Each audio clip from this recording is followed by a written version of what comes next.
Hey, welcome back to this Roundtable series. We are so excited to kick off this conversation. We have a lot of really great panelists today. A couple of reminders on our ground rules. Today, we are having a discussion. This is a topic that is hotly debated online, in coffee shops, wherever you hang out. But just remember, there are no brands here. This is not sponsored. These are just real people having real conversations. And I'm so excited to introduce you to our panel. So, first up, let's meet Rob. Hey, Alyssa, thanks so much for having me. I'm Rob Durant. I am the CEO of U.S. Operations for the Institute of Sales Professionals. And fun fact about me, I started my career with the Walt Disney Company, where I spent the first 10 years of my career. And as you may know, the Walt Disney Company is known for inventing the field of customer service. That said, I was tricked into my first sales role. I'll tell you more about that later if it comes up. All right, as if one Rob wasn't good enough, we had to double down and have double the Robs today. So I'm going to invite our next guest to the stage. Welcome, Rob number 2. What's up? Thanks, Alyssa. Yeah, 2 Robs don't make a right, is what somebody told me once. Yeah, my name is Rob Zambito. I am a 3-time customer success leader. Now I'm a full-time customer success consultant.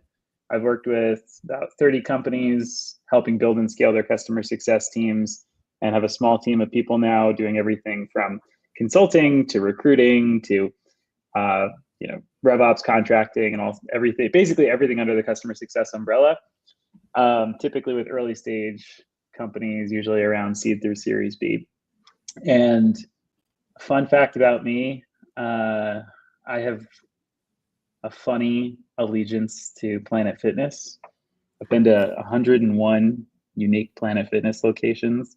And on Tuesday, I'm supposed to actually get interviewed on the news about this, actually. So we'll see if that actually happens. Okay, I got to ask a question. Have you ever had the lunk alarm pulled on you? Yeah, well, just to force me to leave. Oh, they were like, you've been to too many. It's time to go. Yeah, I don't think it was because I was making too much noise as a lunk.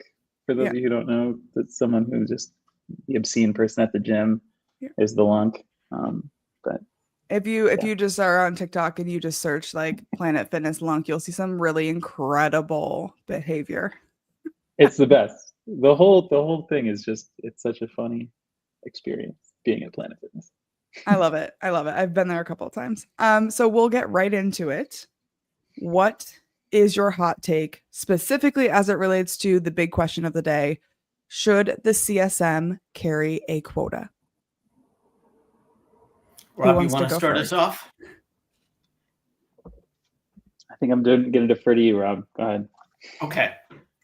So as a sales professional for the last 20 some odd years, I can say without a shadow of a doubt, I absolutely, most definitely believe that the CSM should not carry a quota. I feel like that is a relatively spicy take, though, because I swear to God, I open up a LinkedIn post and it's like, oh, CSMs are dead and they're now just account managers. And like the conversation is happening around the idea that CS shouldn't exist or never really existed in the first place. So, why is it that you think that way, especially when it seems that the general conversation is trending in a different direction?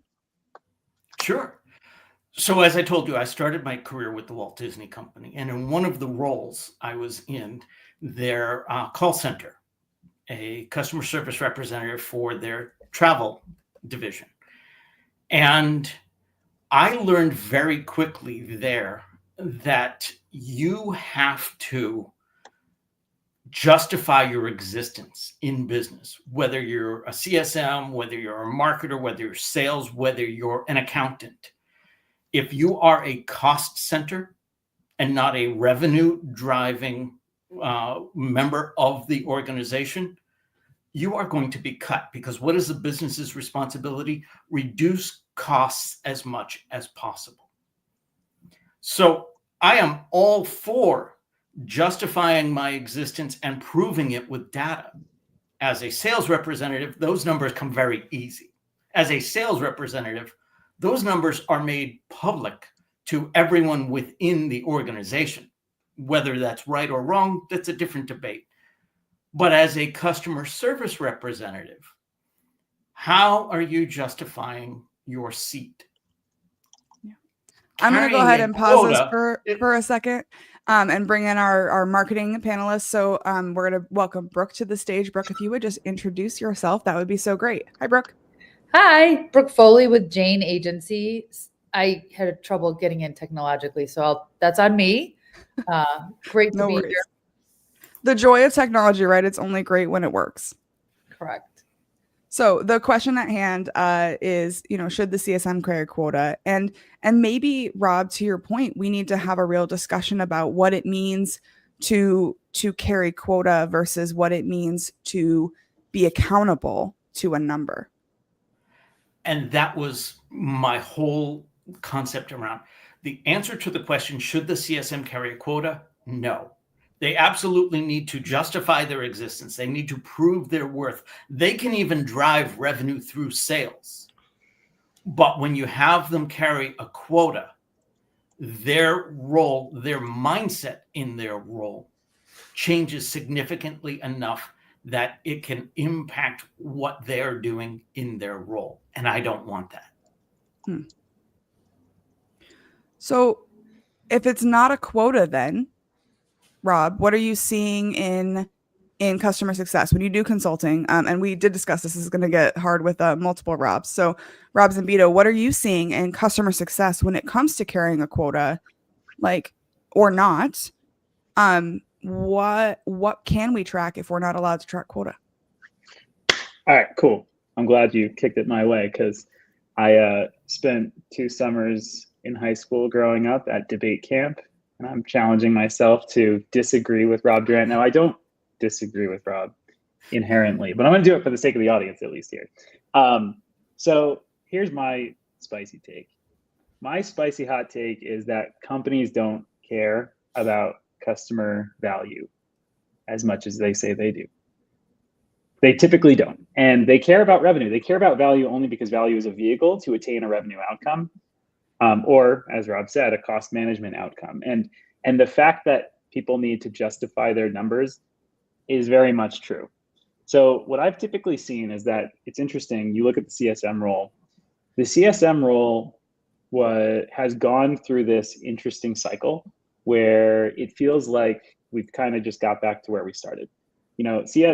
CSM roles emerged out of this combo sort of account management and support roles, but they really were responsible for revenue outcomes. And then we went through, in particular over the last few years, we went through several years where there was money left and right for every company to burn on things like what are a lot of programs that are seen as superfluous programs now. And customer success has kind of come full circle now to being a function that has to prove its viability, as Rob said, but to do so in a way that customer success shows itself to be a growth engine, that it's not that it's a money generating function, not just a cost minimization function. And so I think the reason for that is that there's a lot more accountability when you look at quotas as opposed to sort of floppy other KPIs and OKRs time to value and net promoter score and usage metrics and customer health metrics. So I think there's a lot of good reasons. Number one is that quotas are a bit more concrete. Number two is that quotas can come in, I'm going to broadly say financial incentives can come in different forms, not just quotas, but spiffs can come in the form of bonuses as well. I'm going to take those to my side of the court if y'all don't mind. And I think it's really good for a CSM's well-being too, to have a financial metric tied to their goal, because it can be quite a driver. And there's some interesting research behind that. There's research on both sides of the table, but I'll pause there because I'm sure we're going to dive into it. So Rob, I want to be clear. I don't think that CSM should not drive revenue. They absolutely should. And I've, as a sales leader, spent a lot of time teaching customer service people how to do that exactly, because I understand the challenge for most sales customer service people to get there. I just have issue with the quota aspect of it. If you recognize as a CSM, if you recognize an opportunity to drive revenue, you absolutely have a responsibility to the company, but more importantly, you have a responsibility to the customer to do that. I tell my customer service people, the difference between a great salesperson and adequate customer service comes down to one thing. Customer service people, mere table stakes for customer service. You ask questions, you uncover the root cause issue, you present solutions so that your customer can make an informed decision. We don't lie, we don't cheat, we don't steal, and a lie by omission is still a lie. But what customer service people cannot bring themselves to do typically, and I can say this definitively because it was me as well, what a customer service person cannot bring themselves to do is exactly what makes an outstanding salesperson. Outstanding salespeople ask questions, uncover the root cause issue, present solutions so their prospect can make an informed decision. There's just one more thing that outstanding salespeople do that most customer service people cannot bring themselves to do. Care to guess? I've had Rob on the podcast, so I know the answer. I'm waiting to this for it. one. Ask for the sale. Yep. Yeah. It's not overcoming objections. It's not a soft close. We've had this discussion. We've identified the issue, and I happen to have the solution to that. But I know why customer service people typically cannot do that, because I was doing that. So let's expand this conversation, right? Because Brooke has an entirely different world, right? She's not in sales. She's not in customer success. So Brooke, tell us a little bit about your background, and then I want to hear your hot take, because this is kind of a different world than what you work with in the agency world. Right. And when you asked me to participate on this, I hesitated at first, and you're like, no, I want your take on this. So I come out of originally large agency awareness, brand strategy, tech, MarTech, et cetera. And today I have a brand strategy company. We focus solely on helping organizations codify and then leverage the 10 assets of their brand platform, which sounds like a lot of marketing jargon, but every business has those 10 assets actively at play every day, all day long. And if you don't have a good handle on those 10 assets, you're either missing opportunity or at great risk. And that's true for every one of us. And it shifts as the world around you shifts, and your audience shifts, and your supply chain shifts as well. So we focus on helping people codify those 10 assets. And it comes down to a lot of our clients over time have had to have brand platforms that held up in a court of law. We are known for developing evidence-based. So we usually ground or brace ourselves inside of data and evidence. So as I'm listening to both of you, and I can see both of your points of view, and I can see things that I have seen over time in the clients that we've worked with and consulted with, but two standout examples to me of clients that took customer service or customer success management to a different place, had actually more to do with values than data. And I thought I could just quickly explain one of them. It's a large 3PL, if you haven't heard of Echo Global Logistics. We worked with them maybe, I think at this point it's probably almost 10 years ago, but they had, they were looking to rise in rank and volume, and they enabled their customer success managers, their account managers, and their sales team to do whatever it took to make sure that their customers' expectations got met from point A to point B. And they empowered them through 3 or 4 different levers, and those levers themselves had metrics. And what they did is they basically took 1,200 people and turned them into an active customer care and sales force at once. And so what they did is they rooted it in values, and they did it really, really well. And they reaped that reward across the board. When we went in and did customer interviews, they cited the exact strategy. They could tell you exactly who took care of them and how. And they talked about it in terms of their own personal success. When we talked to the internal facing teams that supported the sales and the customer success managers, they cited who of those people worked hard and how the clients responded. Like, it was as though people were unified and galvanized over values that led to levers that led to financial outcomes that they themselves could see as well. And so I just thought that was an interesting take on it, because I don't think it's any one thing or any right way, but it's how you as an organization choose to leverage your brand and your values, and then turn those activities and actions and roles into things that could be measured for outcome. But how do we do that, like, to play devil's advocate for this entire conversation, Well, right? Like, advocate. how do we do that without making it something that could be what I'll call, like, without the squish, right? Because if I'm in sales, I either did my job or I didn't, because my job is to bring in deals and close deals and bring in new logos, bring in new customers. If I'm in marketing, my job is to bring in leads, to create campaigns, to build awareness. And I feel like sales has always had this really great way to prove that they are bringing value and that they're driving revenue. Marketing is heading in that direction, right? When we have like our marketing qualified leads. It depends on the personality and the role. Right.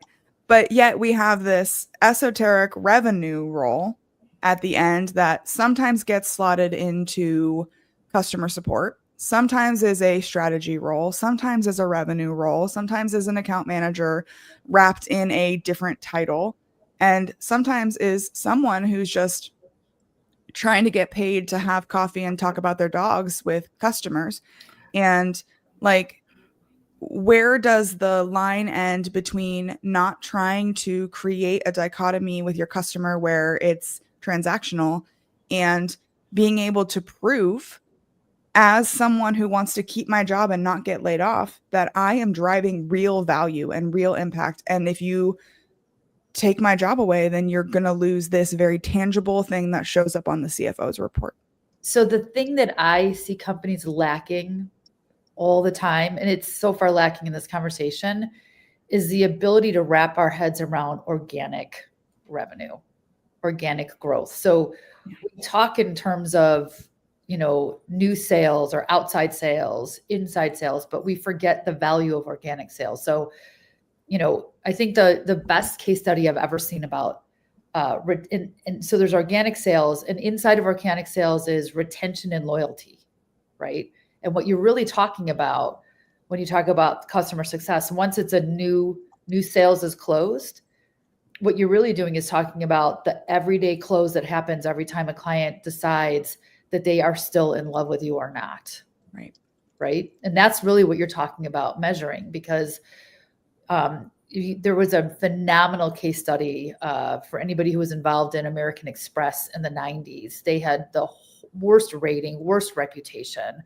Nobody wanted their card. And quite frankly, if you look at their agreements, even from that time, they were like, who would ever agree to that? And they were losing customers left and right. And what they did is they enabled the customer service team to do anything they could to win back a customer. And I will tell you that every client that we work with, from a brand strategy and a sales perspective, the most highest performing strategies are the win back ones. They're also the most painful and the most expensive, but they are the tightest long-term loyalty from there. And that's the faction of people that it sits inside of the roles that you just talked about, and it gets underrated and under relegated. It's both of those things inside of most organizations. So if you can tap in and create organization and structure around organic retention and loyalty, oftentimes we relegate that to marketing, but that's actually sales. It's active sales. Yeah. And I want to kick it over because you made a comment about like the win back being one of the best ways to build loyalty. But like Rob, isn't having to do a win back in the first place like the antithesis of what customer success is supposed to be doing? Me, Rob? Yeah, you, Rob. See, this is why we can't have more than one Rob. Yeah. Hey, I've been trying to make Zam happen, but no one's, I guess I'm not cool enough. I'll call it now. I got you, Zam. Yeah. Anyway, so is it the antithesis of customer success? Yes. But is it an inherent part of the job? Absolutely.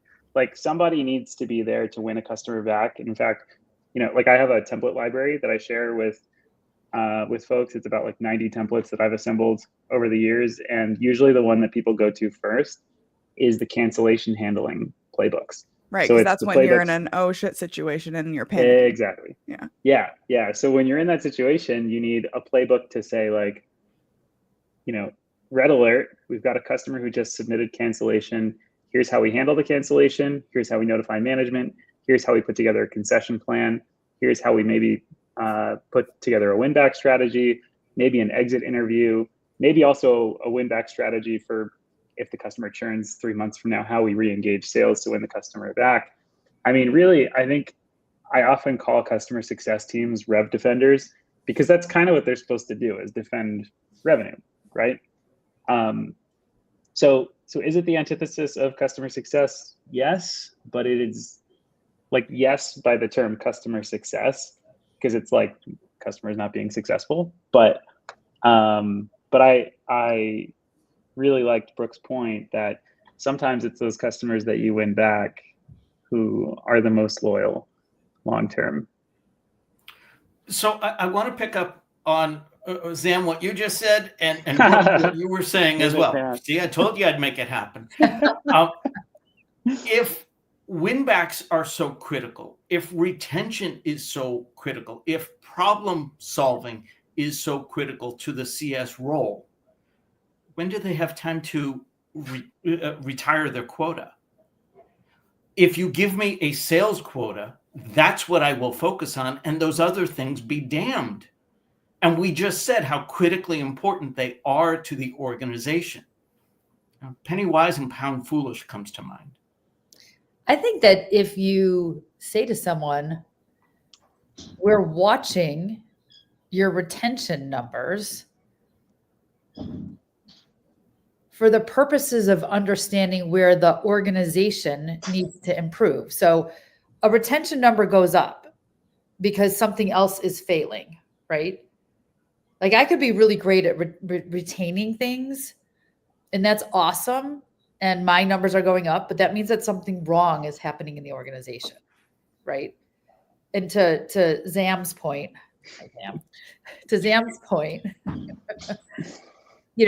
it's the antithesis. Yes, Alyssa's point too, but it happens. So I think if you were to say to somebody, we're recognizing and rewarding your retention numbers at the same level that we're recognizing and rewarding incremental or new sales, right?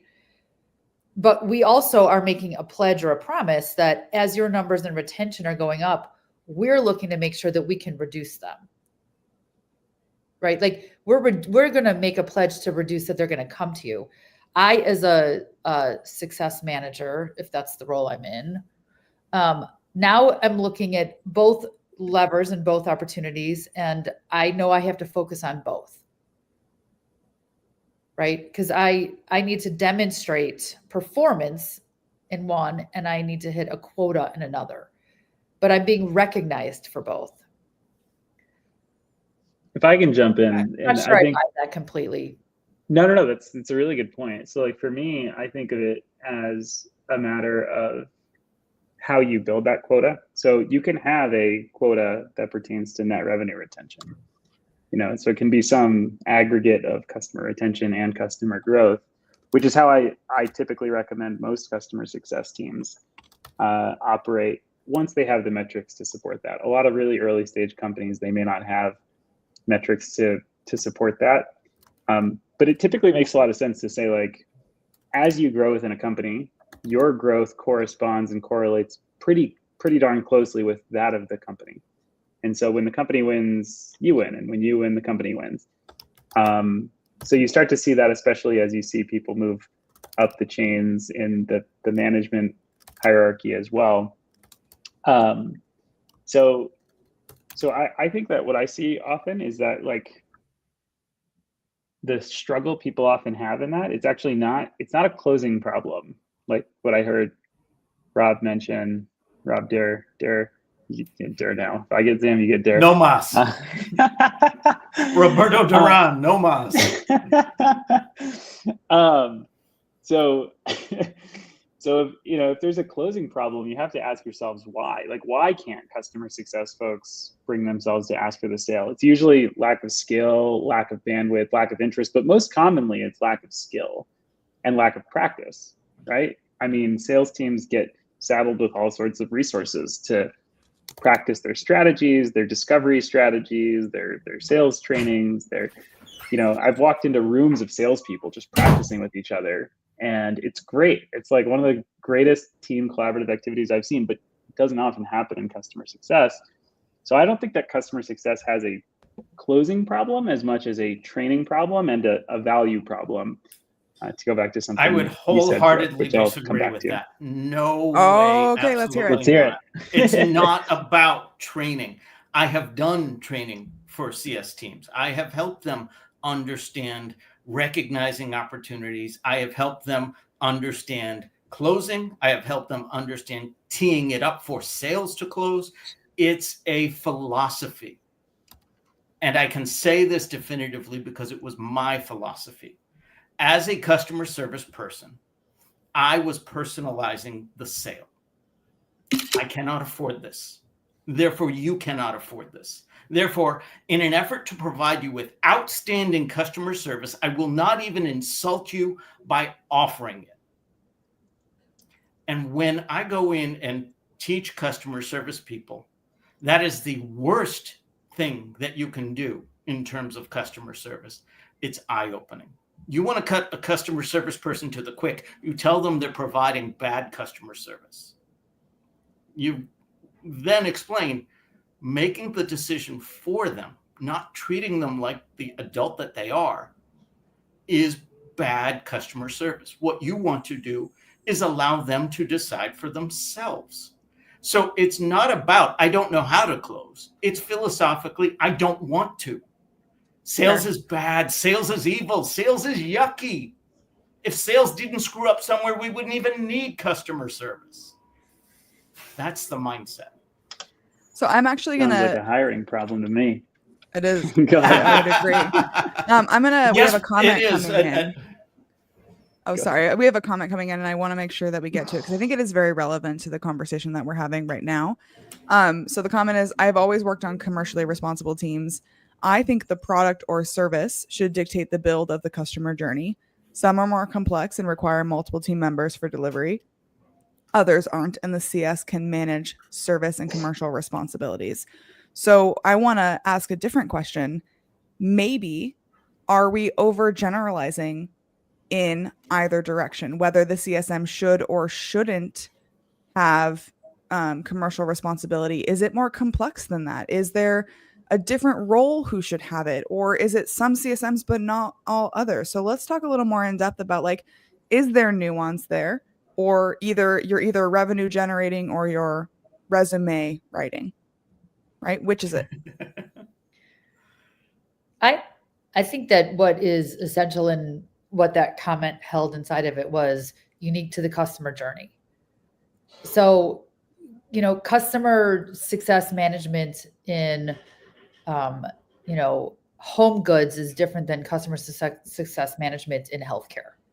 So it very, very much matters what the journey is, and it needs to be thought through from the sales process, through brand strategy, into marketing, what someone's coming into the expectation to have, along the customer journey touch points, and where customer success management comes in post-sale, during sale, after sale, follow-up.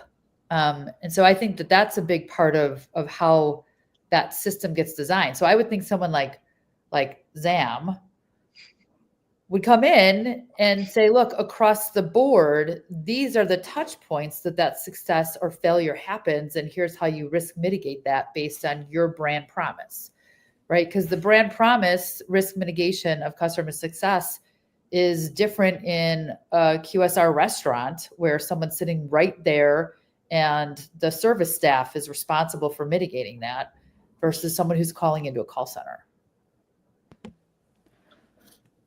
So let's go vertical too, right? Because we're talking about different groups, but I just saw a stat a couple of days ago from G2 that 62% of all CS executives now have a quota. Is it more that your executive level is going to have this quota, but it doesn't necessarily like roll down? Or like, where does the line draw between someone who is truly commercially responsible and on the hook for an outcome and someone who isn't? So I want to pick up on that commercially responsible for an outcome. I absolutely believe CS should be. I took issue with the specifics, and maybe it was the narrow definition of the question that I was looking at. Should the CSM carry a sales quota? Right. And that's where I contend no. But all of these other metrics that we're talking about, all of these other revenue generating or revenue saving activities, I absolutely believe you need to be accountable. But if you give the customer service leadership a sales quota, they don't retire it. They have their people do that. So it trickles down. And I still contend that that's not where it belongs. We have other measures of productivity. We have other measures of revenue. It's really hard sometimes to measure the client didn't leave and never indicated that they were going to leave because they had such a great relationship with the customer service person when they called in. It's hard to measure the numbers that don't show themselves. Right. But those are the things that we're talking about. But in like those strategic roles, right, where it's someone's job to make sure that you get the most value out of your purchase. Like, I guess maybe I can rephrase the question. Maybe it's not should the CSM carry quota, but like if the customers don't renew, if the company doesn't make its renewals message, should CS heads roll in the same way that sales heads would roll if we didn't make our income numbers, right? Because right now, I think that there is a little bit of like I want the benefit, the bonus, and the compensation of getting a revenue related connection. I don't want the accountability and the ass kicking when the numbers don't go our way. Well, I think that person, no matter what role they're in, should be fired. Like, I don't care what you're doing in a company. If you don't want accountability on the front and back end, then you're just there as a hobbyist. And I'm seeing a little bit of that. I can't bring myself to say Zam. So Rob Zambito, can you? So there's a lot of. So I want to. This is going to seem for a second like I'm maybe like shifting sides, but other Rob also kind of did. So there's actually a lot of good research why that like heads will roll outcome is very, very negative for a customer success team. Now it's not specifically about customer success, but my academic background is in psychology, and there's something called self-determination theory, which basically says that like extrinsic rewards do typically undermine intrinsic motivation, and it's usually most applicable to things that are like creative endeavors. So things like if somebody pays you to make art, you're gonna enjoy making art a lot less than if you just did it on your own, which is kind of interesting. So the question then kind of becomes like, is the nature of a CSM role and a customer success function in general one that is kind of like more of a creative endeavor? Is the relational nature, the long-term nature, something that's more like a creative endeavor? Now, I just want to bring this back to the point. The point is, a quota might be a pretty exacting mechanism, and that like heads will roll mentality might be kind of dangerous for a team. But that was why you might recall I mentioned earlier in the conversation, there are ways to create team-wide accountability. Like, for example, having team bonuses, where the team kind of functions almost like if you've been to a restaurant and people clearly have like a pooled tip system. That's like a strategy that sometimes works for some teams, or I think of it kind of like a football zone defense where it's like everyone's kind of got their zones. And then there's also spiff strategies, which can help motivate direct behaviors that a CSM does. For example, like for every referral you bring in, or for every, call it whatever activity you want to incentivize, there's a certain bonus that gets triggered based on that activity. So I would still categorize that as maybe not quota, but it is variable comp that can be quite motivating.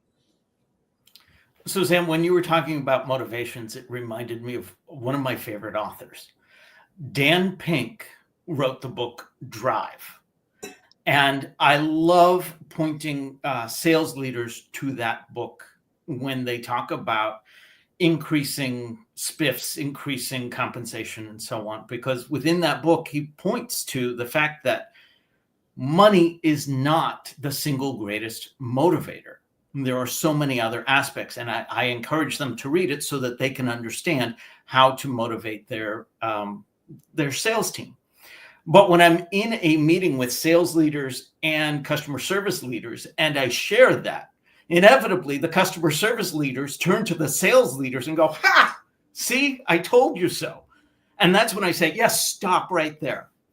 Because Dan Pink wrote my other favorite book, which is To Sell is Human, in which he proves that 9 out of 10 people are in the business of selling something. So it is that yin and yang that he's written about that our leadership is going through. It's not just about a sales quota, but there is something that we are promoting to expand that word sale to influence. We want to have influence.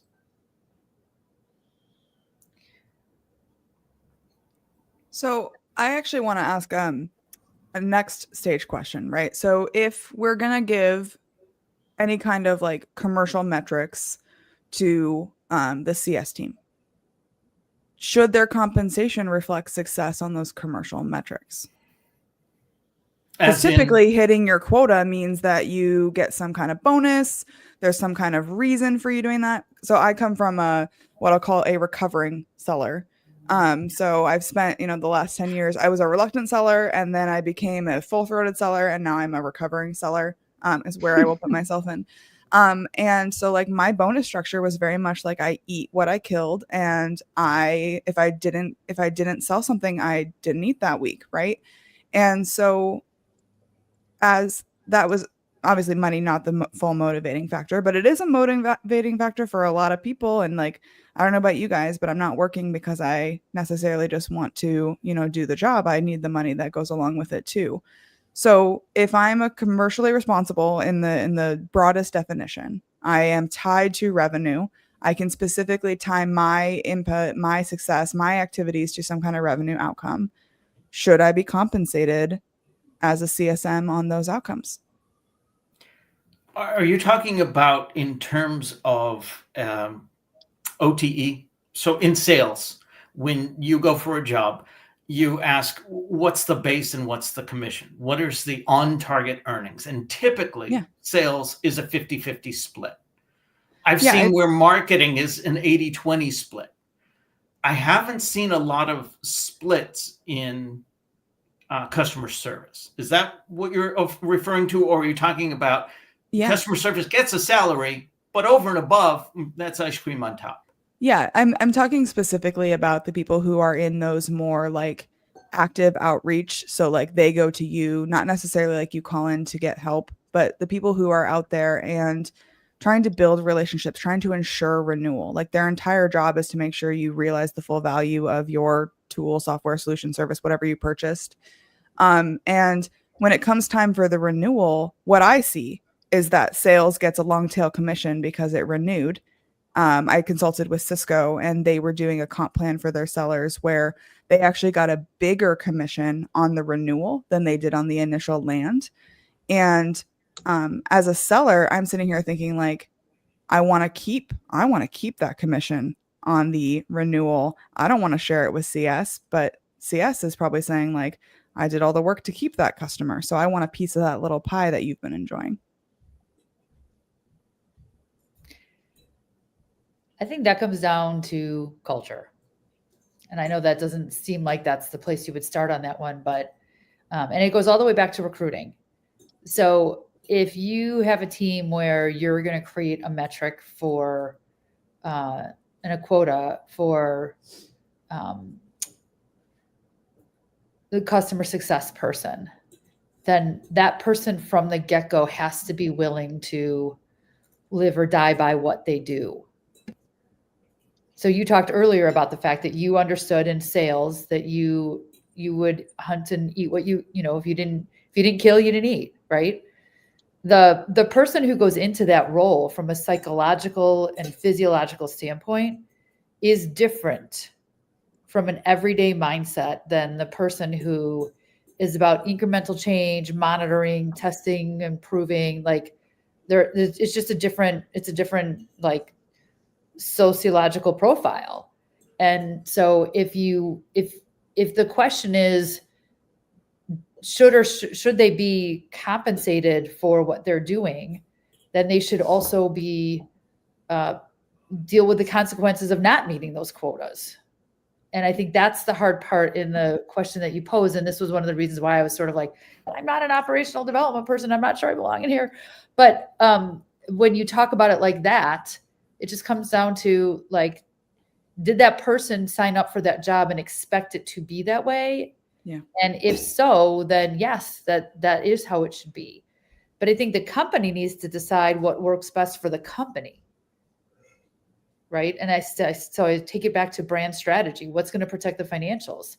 If motivating and incenting at the customer success manager level is going to create a better outcome long-term, where both people get a compensation for it and the company retains its customer and still gets revenue, it sounds like a triple win. But if the customer success person wasn't prepared for the fact that if they didn't nail that they're going to get fired, then you have an internal culture problem. And Brooke, I think you just nailed it. Rob Zambito, I think you're probably seeing this a lot. I'm seeing it a lot in customer success. People who 5 years ago got hired to really just focus on what's in the best interest of the customer are now being pushed into what I would call sales type roles. It is I think our last roundtable was literally like, is CS dead? Are you just an account managers now? And I don't know about you guys, but I feel like everything is dead on LinkedIn these days. Sales is dead. Being dead is dead. Being dead is dead. Everything is dead. Canceled is dead. But one of the comments that is striking me from one of those old conversations is someone posted that essentially she got hired into a role that fundamentally changed over the 5 years that she was there. And what she was hired for and what she was actually doing had no reflection or bearing on what she was told. And it wasn't necessarily the fault of the company, because at the time they hired her for the role that they hired her for. She worked that role for a year or two. And then the marketplace fundamentally shifted and they shifted along with her. So what are you seeing in customer success? Are you seeing people getting that split where they get a commission and they get, I mean, you talked about spiffs, but like, are they getting compensated in the same way sales is for sales-based outcomes? Yes, just to a lesser extent. So that 80-20 ratio is typically considered a best practice, at least these days. I mean, for me, it's always been kind of a best practice, but a lot of companies trended away from it to just 100% flat salaries for CS teams, maybe with a bonus or something like that occasionally. But yeah, I'm more often seeing that there's an 80-20% or 80-20 split between base and OTE. And I do think a lot of CS folks are being pushed into sales just due to business circumstances, because primarily just because, at least in my world, in the startup world, the funding environments have so dramatically shifted over the last 2 years. If I go back to 2021, companies could afford to have a little extra bloat, and they didn't suffer the consequences until funding markets seized up quite a bit, and then that caused a lot of companies to think really critically, put customer success folks into a position where it is sort of like a grow or we can't afford this team anymore.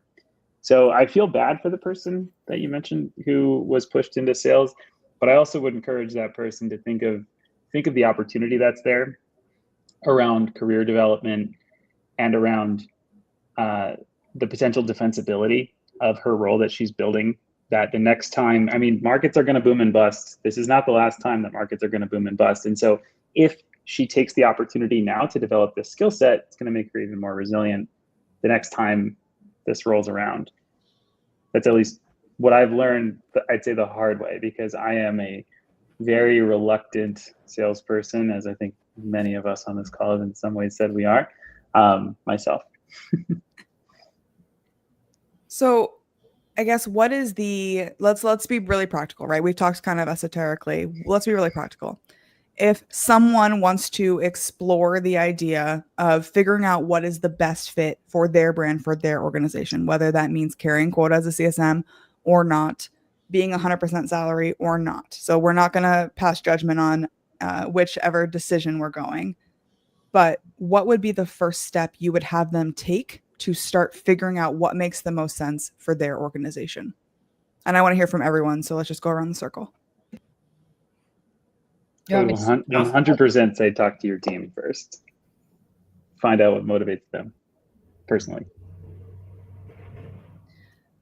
I would say start with alignment at your leadership level as it relates to financial goals. So I would start by getting those 10 assets codified. Sorry to be self-serving in that, but it is the best place to figure out where the weaknesses and the gaps are, where the holes in the dam of financials are, that stems all the way back to your internal and external customers. So I think if you're going to ask that question, the place to start is what do we know and what do we not know? What are we in control of and what are we not in control of as it relates to our brand overall? And then what do we need to do to be able to make sure we can ensure that? I agree with her. That was better answer than mine. Thanks, Brooke. I'll pay you later on the side. For me, I'm also a big fan of Simon Sinek and start with why. So I would ask that leader to start with why. Why do you believe you need a customer service role? Do you have faith in your sales team that they're selling the right thing to the right people in the right fit? Do you have faith in your product that it's delivering what marketing and sales promise to the customer? Do you even need a customer service team at that point? Yes, you do. But why? What do you want from them? And if what you want from them is more revenue, maybe it's not customer service that you want. Maybe it's an account management team or an expansion team or whatever the case may be. But I want them to be crystal clear on why they want a specific customer service role before they move forward in hiring it. Because more often than not, it's because, well, my competition has it. Right. All right. I have two closing questions that I always close out these events with, whether it's a podcast or a roundtable. And so I'm going to put you all on what I call the hot seat. So you actually get a chance to shout out someone else who you think is really leading the charge. So considering all of the incredible thought leaders you have all had a chance to meet, who is leading the charge? Who is changing the way we build relationships with our customers, the way we keep them, and the way we continue to lead as expectations rapidly evolve?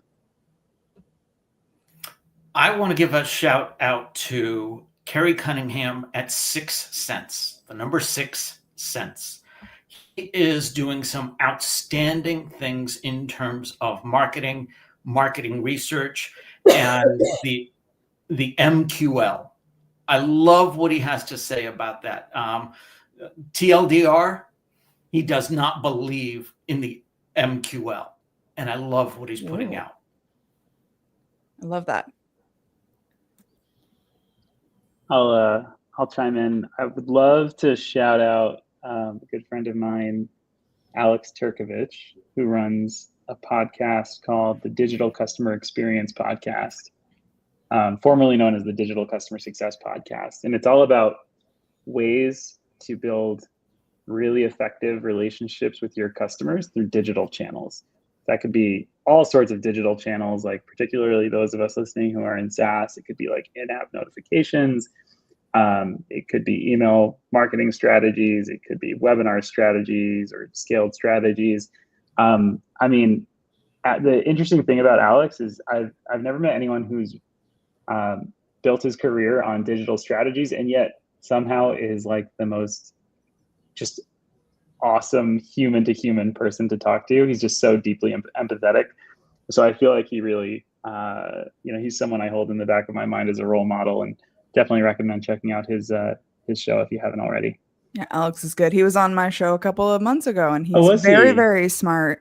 Lots He's a of good gem. things. But you are 100% right. He, for someone who is a proponent of digital and like tech touch experiences, he does human to human better than anyone else. EQ through the roof. Exactly. All right, Brooke, tell us who you're shouting out. I have so many. There's like so many people that are doing so many phenomenal things, but I'm going to shout out two, and they're very local to Chicago, but they are both building national brands. So one is Jared Gibson, and he has created this fantastic Too Lazy to Create a podcast. I don't know if you guys have gotten the chance to see him, but he's a digital No, but I wanna listen to it purely by the name. Right, just as a name, you're just like, damn, I wish I came up with that. But he just followed exactly what he was doing at the time, and he was too lazy to create a podcast, and he just started recording what he was doing, and he made the most out of like the assets and the time that he had, and he has built a phenomenal business around it. I might also add he's a Clarity University graduate from Jane Agency, so I'm just going to shout that out right there. But he is really helping people get in touch with what they need to be talking about most. And I think that's just phenomenal. And then the second one that I wanted to shout out, when you talk about taking metrics and the financials and what it means to make those two things connect and having a unbelievable touch in customer service and how both human to human or tech to human really works. John Morris from the Fiscal Advocate is doing an amazing job of building community, culture, conversation, tools, solutions, and lending his life experiences to those who are looking to elevate. He's just doing a fantastic job. And then the last one, which I'm going to sneak in there, is I don't know if you guys are familiar at all with Lucky Orange, but Sean over at Lucky Orange and the whole team at Lucky Orange, it's sort of an addendum onto your website metrics. And I'm not really the tech person, but I'm data like obsessed. They take expansive amounts of data and they curate it in a way that the non-tech can peruse, browse, dig into, and then delve. And so he's just doing a lot to probe into the marketing industry, the technology industry, the financial industry. And then the fourth one I'm going to shout out, which is more on the sales end, is the Two Bobs podcast. It is so awesome. If you haven't touched into it, they have a couple. One phenomenal one that they just did for sales specifically was on anchoring. There's one they did a few years ago. I listen to it every time I go to a major meeting or conference. It's called the 10 Bits. And it just talks about the 10 things that go on inside the sales process, which goes all the way through to retention. So just a fantastic set. And sorry if I just totally did a cast the net there, but they're all great resources. I do feel like it's time to announce this is the first episode of the Two Robs podcast. I heard that and I was oh my God, it's been this whole episode of the Two Robs podcast. So, okay, last question. Wait, hold on. Two Robs and a Brooke. There you go. Two Robs and a Brooke. I love it. All right, coming soon to a network near you, Two Robs and a Brooke. But I want to give you a chance. One of the things I love to do is be able to have a chance for people to follow up with you as the guest of this. So, in one quick link, where can they find you online if they want to learn more, if they really connected with you, if they just want to talk about what we talked about today, or talk about podcasts, or what you had for dinner last night? Where can they find you online? Jane Agency. Oh, we're all going to do it at the same time. I'll go first. Go to the Jane Agency, JAYNEAGENCY.com website. There's a contact us form. the team responds so fantastically. The collaboration and dialogue starts right there. Or you can connect with me on LinkedIn. I'm active. I'm a frequent user. Yeah, I was going to say the same thing. So my company is called Success Scaled. A lot of S's in there, so watch when you type. But LinkedIn's also nice and easy. I'm trying to LinkedIn detox a little bit right now, just because, you know, we all should every once in a while, but easy place to reach me. So I can be found at the-isp.org, rob.durant at the-isp.org. I can also be found at salestv.live. Now we're on summer hiatus, but we'll be starting back up again in September, and we will be talking all things sales live. Awesome. Well, thank you everyone so much for joining. Thank you for everyone who followed along and gave us comments. We had a really great conversation. If you missed this, if you want to follow up, if you want to listen to it again, it will be available on the Growth Signal podcast. Otherwise, thank you everyone. Have a great rest of your day. Have a great summer, and we will see you on the other side. Thank Thanks, you all. everyone.